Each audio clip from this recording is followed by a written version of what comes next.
entre cette région du Rhin, qui s'appelle la Rhénanie-Palatinat, l'Alsace et la Bourgogne. Comme par hasard, ce sont 3 régions viticoles. C'est le 23 mai à la paroisse Saint-Just de l'église Saint-Pierre de Chalon-sur-Saône que Claudine Gérès organise une conférence pour présenter celle qui a en partie changé sa vie, celle qu'elle incarne dans son spectacle créé en 2014, Hildegard de Bingen, messagère de l'invisible. Claudine Gérès présente le contexte historique, géographique et familial dans lequel vécut Hildegard de Bingen. Puis elle explique par différentes lectures l'empreinte que laisse derrière elle cette femme visionnaire et fascinante. On va du coup ensemble essayer de percevoir un petit peu mieux qui est cette Hildegard dont on entend de plus en plus parler et qui a une telle richesse que c'est vrai qu'elle n'est pas facile à cerner quand même. Mais qu'elle fascine. Le contexte est très important aussi. Il y a quoi ? Il y a 2 heures de route de Strasbourg à Bingen. Hein ? Vous voyez, c'est pas loin. C'est juste au nord. Bingen, c'est ici. Vous voyez, Metz, c'est pas loin. Enfin, on est vite aussi en Bourgogne en fait. Enfin, il voyageait énormément. Cette région du Rhin était une région, je vous le remets, où il y avait quand même beaucoup de conflits. Et il y a toujours eu beaucoup de conflits dans cette région. On l'a bien vu aussi au XXe siècle avec les guerres mondiales. Le Rhin servant plus ou moins de frontières, les partages des terres étant toujours très conflictuels, les rois divers et variés se tapant sur la figure pour savoir comment ils vont récupérer un petit bout de terrain ou comment leurs fils, etc. vont se partager le butin. Enfin, il y a toujours eu beaucoup de conflits ici, à d'intra, je dirais déjà des habitants sur place, et puis des invasions vikings, des invasions de toutes sortes. C'était vraiment un théâtre de guerre, et au XIIe siècle aussi. Hein.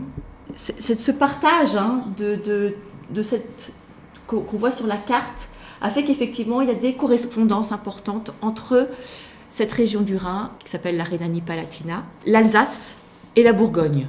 Il faut savoir qu'à cette période, donc on est au XIIe siècle, Hildegard elle est née en 1098, elle décède en 1179 à l'âge de 81 ans. Donc elle a vraiment traversé tout le XIIe siècle. Toute l'Europe, c'était les 2/3 de la population française. Ça veut dire que les personnages influents, il n'y avait pas tant...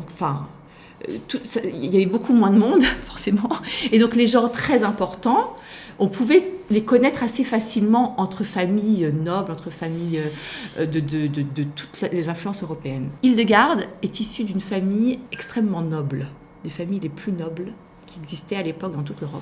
Elle était des familles d'où sortent les rois, les empereurs, et les papes, voilà. Et il y avait quelques familles comme ça. Son secret de naissance, je dirais, a été gardé parce qu'elle a refusé que dans ses biographies, qui se sont faites de son vivant, parce que tout le monde a considéré comme une sainte de son vivant, tellement elle faisait des choses extraordinaires, qu'il y a des prêtres moines qui étaient chargés de Guibert de Gemblou, entre autres, de faire sa biographie.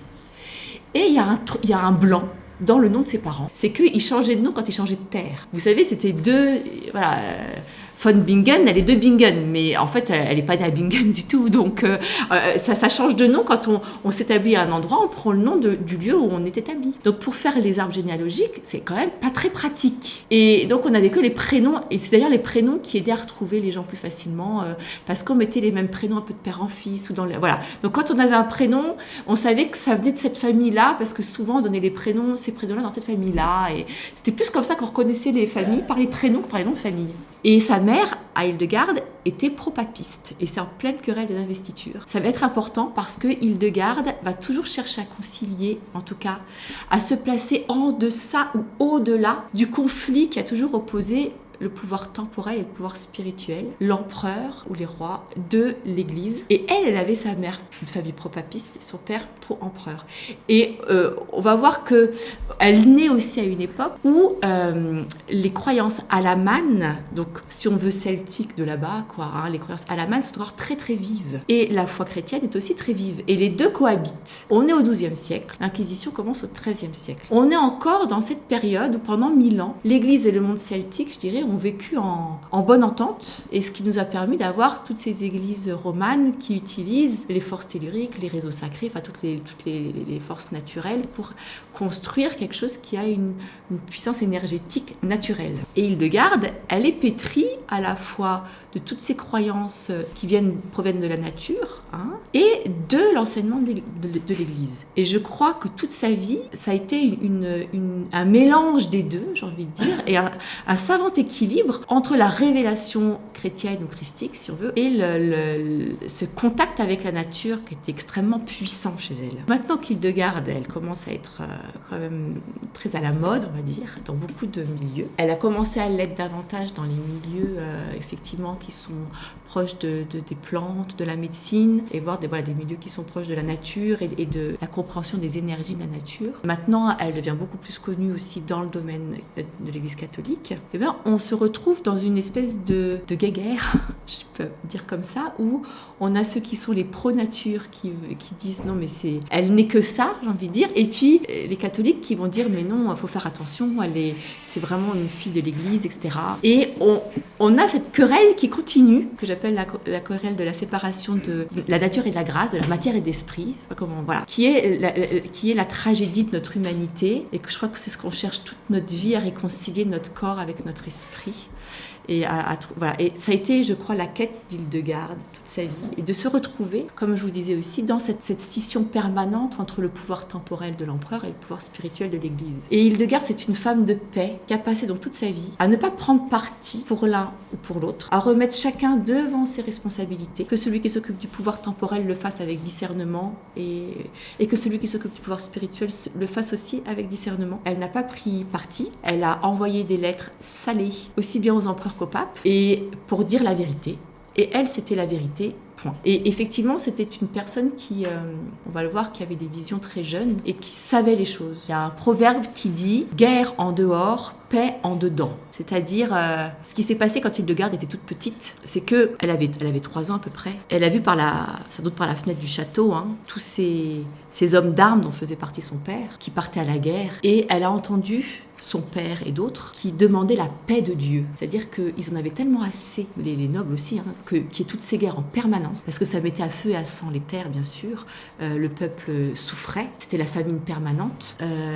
Et donc, Hildegarde était vraiment, depuis toute petite, investie par ce souhait de la paix, cette urgence de la paix pour son peuple. C'était une aristocrate, comme je vous disais. Je pense qu'elle avait ça aussi dans le sens, cette responsabilité de guider le peuple aussi dans quelque chose qui était bon, aussi bien sur le plan temporel que spirituel. C'est quelque chose qu'elle avait, je pense, de naissance, de par sa position. Et Hildegarde avait une santé très chétive. Alors ses parents l'ont délaissée. C'est-à-dire que c'était une nounou qui s'occupait d'elle. Il y a Laurette Nobécourt qui a écrit La clôture des merveilles, qui est un roman qui part vraiment de ce sentiment d'abandon qu'a pu vivre Hildegarde. Elle avait très tôt des visions. Et en plus, elle avait des retards d'apprentissage énormes. Elle ne parlait pas. Sauf quand elle avait ses visions. Alors là, on ne peut plus l'arrêter. À l'âge de 8 ans, ils l'ont consacrée à Dieu. Ils lui ont fait faire une oblation, elle avait 8 ans, pour la consacrer à Dieu, mais elle vivait dans le château. Et c'est à l'âge de 14 ans à peu près qu'elle a suivi donc Yuta, qui était une tante, enfin une personne de la famille un peu éloignée, qui était une fille de veuve, qui voulait surtout pas se marier. À cette époque-là, les femmes avaient quand même une influence importante, ce qui n'a pas été le cas après. Hildegarde de Bingen est le plus grand musicien, pharmacologue ou médecin. Il n'y a que 2 livres de médecine au XIIe siècle, c'est elle qui a écrit les 2.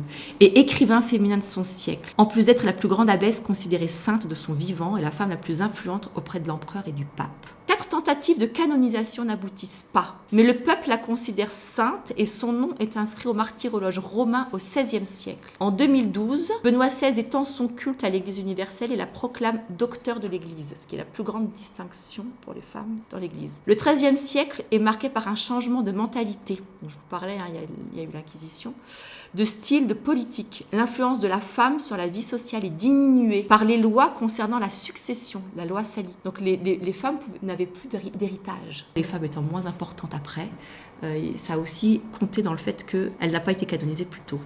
Oubliée par des siècles trop sages et masculins, Hildegarde fut redécouverte à la fin des années 80. Aujourd'hui, le parcours et les écrits de cette bénédictine hors norme rejoignent les interrogations de notre XXIe siècle.